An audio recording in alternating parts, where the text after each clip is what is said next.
اور اس کا فیصلہ اب کنور گلزار صاحب بہت شکریہ، اس کا فیصلہ یہ ٹریبونل کرے گا جسٹس کاظم ملک صاحب کا کہ ان اعداد و شمار کی، اس آڈٹ رپورٹ کی، اس اکاؤنٹنگ رپورٹ کی اہمیت کیا ہے۔ پروگرام کے اگلے حصے میں ہم دہشت گردی کی طرف جائیں گے، جہاں آج پاکستان بھر میں پنجاب اور خیبر پختونخوا میں اسکول کھلے، جو بہت بڑے عزم کا ایک فیصلہ تھا، جرت کا فیصلہ تھا، اور military chief Peshawar army public school میں خود موجود تھے بچوں کا خیر مقدم کرنے کے لیے۔ بریک کے بعد ہم اس ڈسکشن کا آغاز کرتے ہیں آفٹر دا بریک۔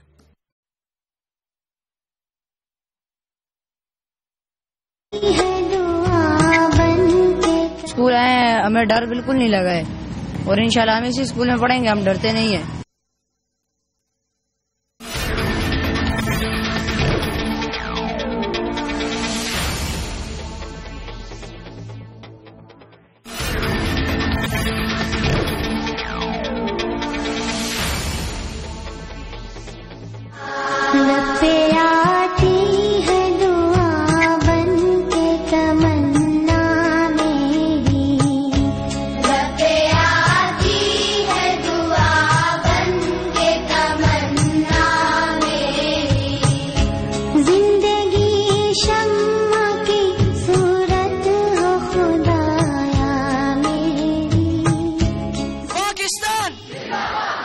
شہید ہوئی ہیں، اب ان کی جو خواہشات تھی، ان کا جو ہمارا پڑھانے کا مقصد تھا، وہ مقصد پورا کرنا ہے مجھے۔ ہم بہت خوش ہیں کہ اسکول پھر لگ گیا ہے، ہماری پڑھائی پھر سے شروع ہو گئی ہے۔ اسکول آئے ہیں، ہمیں ڈر بالکل نہیں لگا ہے، اور انشاءاللہ ہم اسی اسکول میں پڑھیں گے، ہم ڈرتے نہیں ہیں۔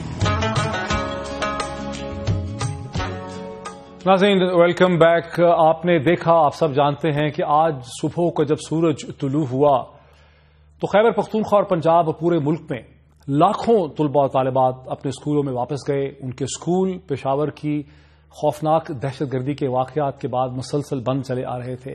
پاکستانی والدین کی طرف سے یہ ایک بہت بڑا ایکٹ آف فیتھ تھا، یہ عزم کا مظاہرہ تھا، جرت کا مظاہرہ ہے، خود اعتمادی کا مظاہرہ ہے۔ ضرورت بھی ہے لیکن خود اعتمادی ہے ریاست کی، اور یہ ایک بڑا ہی امپورٹنٹ موقع تھا۔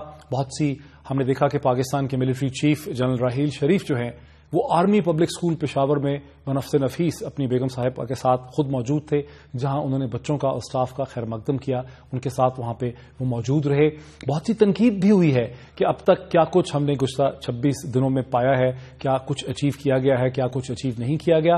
ہمارے یہ دو سیگمنٹ جو ہیں اسی حوالے سے ہیں۔ یہ آپ کو بتاتا چلا جاؤں کہ پاکستان کے سابقہ وزیر داخلہ جناب آفتاب شیرپاؤ صاحب، جو اب سے 1 یا 2 دن پہلے کابل میں تھے، جہاں ان کے ساتھ محمود خان اچکزئی صاحب بھی تھے، افراسیاب خٹک صاحب بھی تھے، جہاں ان کی ملاقات افغانستان کے صدر جناب اشرف غنی صاحب اور ان کے جو آپ کہہ لیں کہ پاور شیئرنگ ارینجمنٹ میں عبداللہ صاحب ہیں، ان کے ساتھ ان کی بڑی تفصیل سے ملاقات ہوئی۔ ہم اس حوالے سے بھی آفتاب شیرپاؤ صاحب سے بھی بات کریں گے، اور ابھی میں بلکہ ڈسکشن کا آغاز انہی سے کرتا ہوں۔ آفتاب شیرپاؤ صاحب، میرے ساتھ فواد چودھری صاحب بھی ہیں لاہور سے۔ میرا آپ سے سوال یہ ہے کہ آپ نے دیکھا کہ بہت سی تنقید ہو رہی ہے کہ اسکولز کی حفاظت کے لیے وہ اقدامات نہیں اٹھائے گئے خیبر پختونخوا میں اور پنجاب میں جو کہ اٹھائے جانے چاہیے تھے۔ کیا آپ سمجھتے ہیں، آپ پاکستان کے وزیر داخلہ انٹیریئر منسٹر رہے ہیں، آپ سمجھتے ہیں کہ ہزاروں لاکھوں اسکولوں کو کیا ریاست ان کا دفاع کر سکتی ہے، یا کوئی اور حکمت عملی ہونی چاہیے؟ ڈاکٹر صاحب، ممکن تو نہیں ہے کہ اتنے اسکولوں کو آپ دفاع ان کو پروٹیکشن دیں، یہ تو ممکن نہیں ہے۔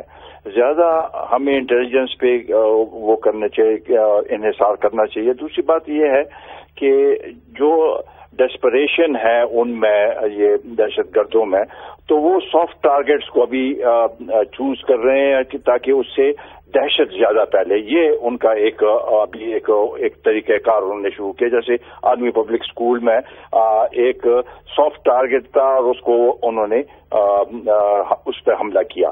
تو پروٹیکشن تو پوری وہ نہیں ہو سکتی، لیکن تربیت ان کی ہو سکتی ہے۔ ہر ایک اسکول کو اطلاع دی جا سکتی ہے کہ بھی آپ اپنا سیکیورٹی کا بندوبست صحیح کریں، اور جو ایسے اسکولز ہیں جو بڑے سینسیٹیو ہیں ان کے لیے تو کچھ نہ کچھ حکومت کو کرنا پڑے گا۔ یہ بتائیے گا کہ آپ 3 دن سے جو تھا پہلے افغانستان میں تھے، اس سے پہلے بھی آپ کی اشرف غنی صاحب سے بھی ملاقات ہوئی، اور آپ کے آنے کے فوراً بعد ڈی جی ISI جناب رضوان اختر صاحب کی ملاقات ہوئی اشرف غنی صاحب سے۔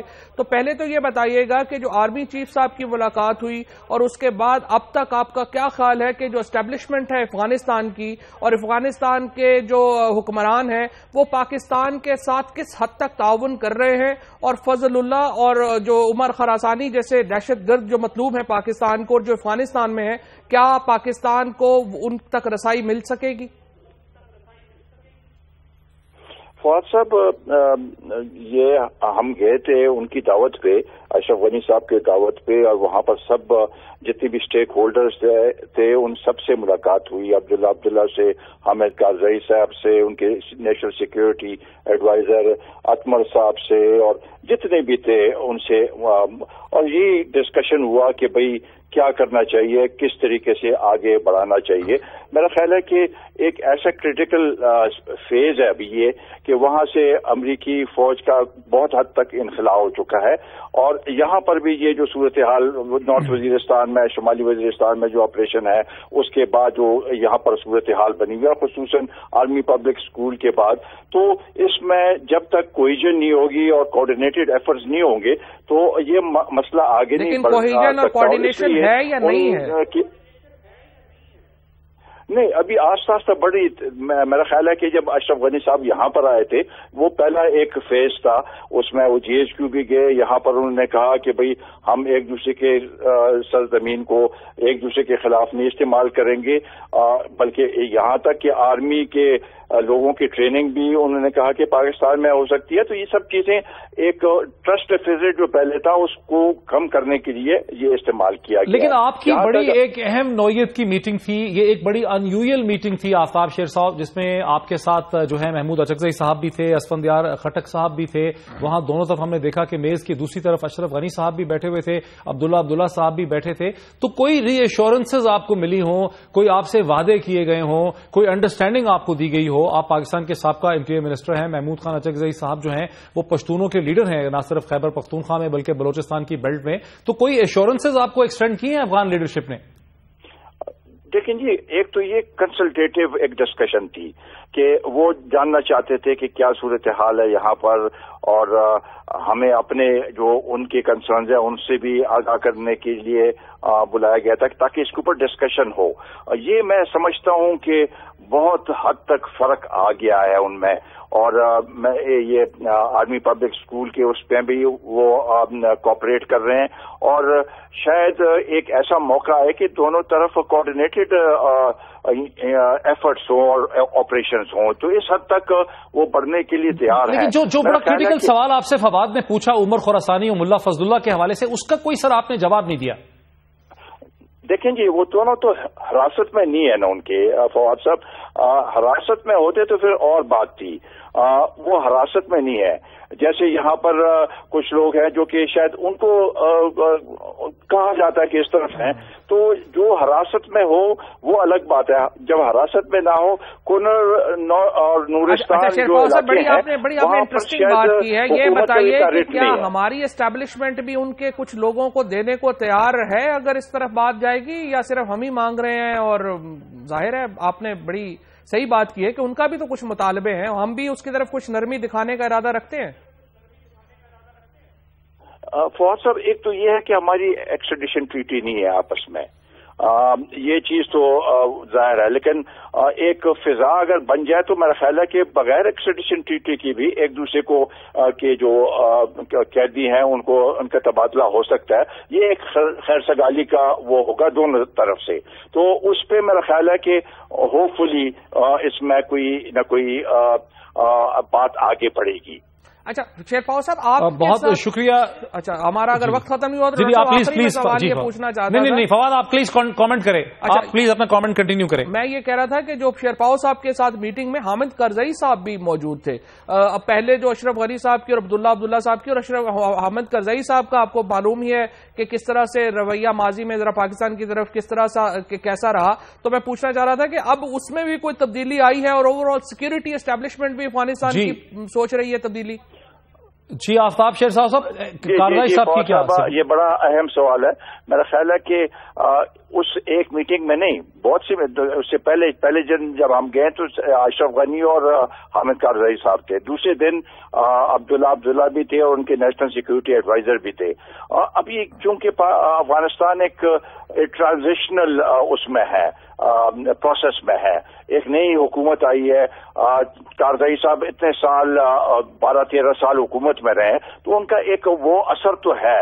تو یو کان جسٹ وش ہم آف کہ بھائی کارزئی کے وہ. جی آفتاب شیرپاور صاحب بہت شکریہ، آپ نے ہمیں جوائن کیا. ناظرین پروگرام کے آخری سیگمنٹ میں ہم ایک بار پھر سکولز کی طرف آتے ہیں. یہ تو صحیح ہے کہ وزارت داخلہ یا افواج پاکستان یا حکومت پاکستان ہر سکول کا دفاع نہیں کر سکتے، لیکن وہ کیا حکمت عملی ہو سکتی ہے جسے اختیار کر سکتی ہے، اس حکمت عملی پہ بات کرتے ہیں آفٹر دا بریک. اور پھر یہ کہ فرینچ جس طرح سے اکٹھے ہوئے ہیں، یورپین دہشت گردی کے مقابلے میں جس طرح سے اکٹھے ہوئے ہیں، ہمارے لیے کیا اخلاقی لیسن ہے آفٹر دا بریک.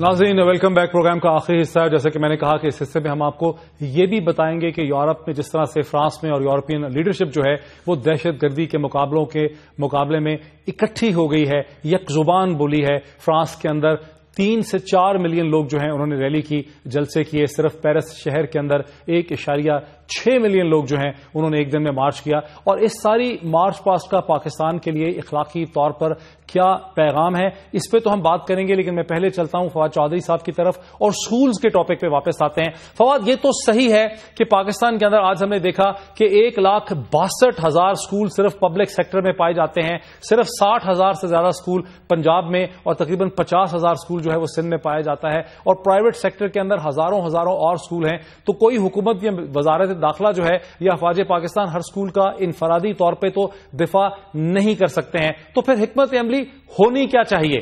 ڈاکٹر صاحب، ایک لمحہ پہلے میں جو آفتاب شیرپاور سے بات ہوئی تھی ان کے اوپر ایک چھوٹا سا سم اپ کرنا یہ چاہ رہا تھا کہ شیرپاور صاحب نے ایک بہت ہی اہم بات کی ہے کہ اگر ہم ان سے اپنے کچھ لوگوں کو چاہتے ہیں تو وہ بھی یہاں سے کچھ لوگوں کو چاہتے ہیں. تو اس کا مطلب یہ ہے کہ افغانستان اور پاکستان کی جو ڈپلومیسی ہے وہ اس وقت اس یہاں پر آ کے کھڑی ہو گئی ہوئی ہے کہ پاکستان افغانستان سے کچھ لوگ مانگ رہا ہے تو افغانستان بھی پاکستان سے کچھ لوگ مانگ رہا ہے. اور آگے ہم چل کے دیکھیں گے کہ یہ کیسے معاملہ جو ہے وہ آگے چلتا ہے.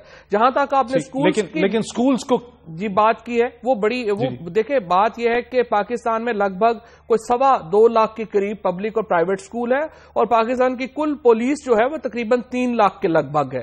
اب 3 لاکھ پولیس ہے تو اس کا مطلب یہ ہے کہ ایکٹیو ڈیوٹی کے اوپر آپ کو تقریباً ایک وقت میں 1 لاکھ کے قریب پولیس جو ہے وہ اویلیبل ہوتی ہے. اگر آپ لاہور کی مثال کو سامنے رکھیں جہاں پہ 33,000 ٹوٹل پولیس کی نفری ہے ٹریفک پولیس کو ڈال کے، اور اس میں اویلیبل جو ہے وہ 7,500 7,700 کے قریب ہوتی ہے. باقی کی ساری پولیس یا وی آئی پی ڈیوٹیز کے اوپر ہے، جیل ڈیوٹیز کے اوپر ہے، ججز کے ساتھ ہے، پرزنرز کے ساتھ ہے، مختلف جگہوں کے اوپر بٹی ہوئی ہے. اور اس حساب سے یہ ممکن ہی نہیں ہے کہ آپ کسی یہاں پر سکولز کو سیکیورٹی دے سکیں اس طرح سے جس طرح سے آپ سوچ رہے ہیں. لہٰذا یہ کہنا کہ آپ دیواریں اونچی کروا دیں، پاکستان میں بہت زیادہ سکولز ہیں جن کی دیواریں ہی نہیں ہیں، اونچا کرانا تو بات کی بات ہے. لہٰذا آپ یہ کریں گے کہ آپ وی آئی پی سکولز کو اور کامنر سکولز کو ڈیوائیڈ کر رہے ہیں دوبارہ. اگر اگلا خدا نہ خواستہ سانحہ آپ وی آئی پی سکولز کو بچاتے رہیں، کسی کامنر سکول میں ہو جائے گا تو اس سے جو ہماری سوسائٹی کی ڈیوائیڈ ہے وہ بھی بڑھے گی. یہ اسٹریٹجی سکولز کو اور یہ ٹھیکیداروں کو پیسے دینے کی اسٹریٹجی دیواریں اونچے کرانے والی، یہ بالکل بیکار اسٹریٹجی ہے. تمام تر وسائل انٹیلیجنس میں لگانے چاہیے، تمام تر وسائل ہمیں اپنے ان سبسٹینٹیو کاموں میں لگانے چاہیے جن کا آپ نے وعدہ کیا تھا. آج بھی ڈاکٹر صاحب دیکھیں کہ راہیل شریف صاحب مین آف دا مومنٹ بن کے ابھرے ہیں کہ وہ صبح گئے ہیں اور انہوں نے ویلکم کیا تمام سکول والوں کو. اور ہمارے پالیٹیشنز کا حال یہ ہے فواد تھوڑا سا اگر ہم اس ٹاپک پہ ہم واپس آ جائیں. دیکھیں جو چیز آپ کہہ رہے ہیں میں اس سے ایگری کرتا ہوں کہ بنیادی طور پہ سکولز کا انفرادی طور پہ ڈیفنس نہیں ہو سکتا ہے. جو سارا کا سارا ڈیفنس ہے وہ یہ ہے کہ آپ نے شہر کو، محلے کو، سڑک کو محفوظ بنانا ہے. اور یہ کام بہت حد تک انٹیلیجنس اور انٹیلیجنس کوآرڈینیشن کا ہے، جہاں پر inter services intelligence, I B اور ہماری جو صوبائی پولیس ہے، جو شہر کی پولیس ہے، اس کے درمیان ایک بہتر کوآرڈینیشن کی ہمیں ضرورت ہے. اور میں کبھی کبھی یہ خواب دیکھتا ہوں کہ وزیر اعظم پاکستان جو ہیں وہ اپنے ڈی جی آئی بی کو بھی بلاتے ہیں اور ڈی جی آئی بی کو بلاتے ہیں اور کہتے ہیں کہ میں نے ڈی جی صاحب رات کو میں بہت سوچتا رہا اس چیز پہ اور میں اس نتیجے پہ پہنچا ہوں کہ میں نے جو یہ آپ کی ذمہ داری لگا رکھی ہے کہ آپ میری اپوزیشن کو, میری اپنی پارٹی کے لوگوں کو, فیڈرل سیکرٹریز کو چیز کرتے ہیں, میڈیا کے لوگوں کے فون ٹیپ کرتے ہیں, ان کا تعاقب کرتے ہیں, اور اب ہم نے تو یہ بھی سنا ہے کہ فوج کے افسران کی بھی آپ ٹیپنگ کرتے ہیں. میں چاہتا ہوں ڈی جی صاحب کہ آج آپ یہ بند کر دیں اور میری خواہش ہے کہ آج سے آپ صرف پاکستان کے خلاف نبر و آزما جو دہشت گرد ہیں اور جو اینٹی اسٹیٹ ایلیمنٹس ہیں اس کے پیچھے آپ ٹیکس پیئر کا پیسہ جو ہے اور آئی بی کا پیسہ لگائیں. میں نہیں چاہتا, میں سمجھتا ہوں کہ جس طرح وزیر اعظم کی خواب دیکھیں, کا ہی نہیں, آئی ایس آئی کا اور باقی بھی پاکستان میں جو تمام ایجنسیز ہیں فرینکلی وہ کام اس طرح سے نہیں کر پا رہی جس طرح سے کرنا چاہیے. اتنے بڑے بڑے اسٹریٹجک فیلئرز ہوئے ہیں تمام ہی انٹیلیجنس ایجنسیز کے, جس میں کسی ایک ایجنسی کو یہ کہنا کہ وہ نہیں ہے. دیکھیں نیکٹا کا وعدہ کیا تھا گورنمنٹ نے بنانے کو, ابھی تک کوئی سبسٹینٹیو کام اس طرف نہیں کیا گیا. آپ دیکھیں یہ ملک ہے, ہم راحیل شریف صاحب گئے ہیں صبح وہاں پر, انہوں نے وہی بالکل ایک مین آف دا موومنٹ بن کے ابھرے ہیں, لیکن دوسری طرف کیا ہوا, دوسری طرف وزیر اعظم صاحب نے اپنی نواسی کو اسکول سے ہی ہٹا لیا یہ کہہ کے کہ ان کی وجہ سے باقی لوگ خطرے میں پڑ جاتے ہیں. اب آپ دیکھیں جب ملک کے وزیر اعظم کو اپنے سیکورٹی اپریٹس کے اوپر اپنی جو انہوں نے خود بنائے اس کے اوپر ان کا اپنا اعتماد یہ ہے, تو باقی ملک کے لوگوں کا اس پر کیا اعتماد ہوگا؟ آصف زرداری صاحب اس پہ کیا اعتماد رہ جائے گا؟ اب ناظرین وقت ہمارے پاس 2 منٹ رہتے ہیں, میں واپس اس چیز پہ آؤں جس کا ہم نے اور ہم آپ سے وعدہ کیا تھا کہ فرانس کے لوگوں نے جس طرح سے, لیکن عمران خان صاحب کو بھی یہاں پہ بتا دیں کہ جن کی حکومت ہے ان کی صبح آنکھ تک نہیں کھلی اور عمران خان صاحب جو ہیں وہ اس طرح وہ سوئے رہ گئے اور وہ بھی وہاں پر نہیں پہنچ سکے. وقت ہمارا بڑا کم ہے, یہ ہمارا سیگمنٹ رہ جائے گا. ناظرین چارلی ہیبڈو میگزین پہ حملے کے بعد جس طرح سے یورپ کے لوگ اور فرانس کے لوگ اکٹھے ہوئے دہشت گردی کے خلاف, 40 سے زیادہ ممالک کے سربراہان فرانس میں اکٹھے ہوئے, 4 ملین لوگوں نے وہاں پہ مظاہرہ کیا اور 1.6 نے تو صرف پیرس میں کیا. اس سے پاکستان کے لوگوں کو کیا پیغام ملتا ہے؟ جہاں ہم کبھی اتفاق رائے پیدا نہیں کر سکے, ہم اکٹھے نہیں ہو سکے, ہم نے اکٹھے ہو کے ایک کنسنسس ڈیولپ نہیں کیا. نسٹ کے آپ سے چند دن پہلے نسٹ کے ایک طالب علم جن کا نام جو ہے مخدوم شہاب الدین ہے, انہوں نے ایک ویڈیو ڈاکومنٹری بنائی پاکستان کے لوگوں کی بے حسی کے حوالے سے. ان کی اجازت کے ساتھ ہم اپنے پروگرام کا اختتام اس ویڈیو کے اوپر کرتے ہیں. اسے دیکھیے اور اس کے اوپر سوچئے کہ اس سے اور یہ پیرس کے واقعات کے بعد کیا پیغام ہمارے سامنے آتا ہے. یہ ویڈیو آپ کے حاضر میں ہے. بہت شکریہ. ابھی سوتے رہو بھائی, ابھی سے کیوں پریشان ہو؟ ابھی بے روزگاری نے تمہارے در پہ دستک بھی نہیں دی ہے. تمہارے بچے کی بوتل میں اب تک دودھ باقی ہے. تمہارے گھر میں راشن ہے, ابھی فاقے نہیں ہوتے. تمہارے اہل خانہ رات کو بھوکے نہیں سوتے. ابھی سوتے رہو بھائی, ابھی سے کیوں پریشان ہو؟ تمہارا کچھ نہیں بگڑا. تمہاری والدہ ہیں محترم اب بھی کہ ان کی کوئی شب اب تک نہیں گزری ہے تھانے میں. تمہاری بہن کو اب تک کوئی کاری نہیں کہتا. شریک زندگی کے کھلتے چہرے پر کسی ظالم نے کب تیزاب پھینکا ہے. ابھی سوتے رہو بھائی, ابھی سے کیوں پریشان ہو؟ تمہارا کچھ نہیں بگڑا. بتاؤ کیا کبھی لختے جگر اغوا ہوا ہے اور کبھی تم سے کسی نے آج تک تاوان مانگا ہے؟ دھماکے ہوتے رہتے ہیں, دھماکے ہوتے رہتے ہیں, مگر اب تک تمہارا بھائی مسجد سے بخیر و عافیت گھر کو پہنچتا ہے. ابھی سوتے رہو بھائی, ابھی سے کیوں پریشان ہو؟ تمہارا کچھ نہیں بگڑا. ابھی ظلم کے افریت میں اور تم میں تھوڑا فاصلہ ہے, اور ابھی تم تک پہنچنے میں اسے کچھ وقت لگ جائے گا. تم سوتے رہو بھائی, ابھی کچھ دیر باقی ہے. ابھی کچھ دیر باقی ہے.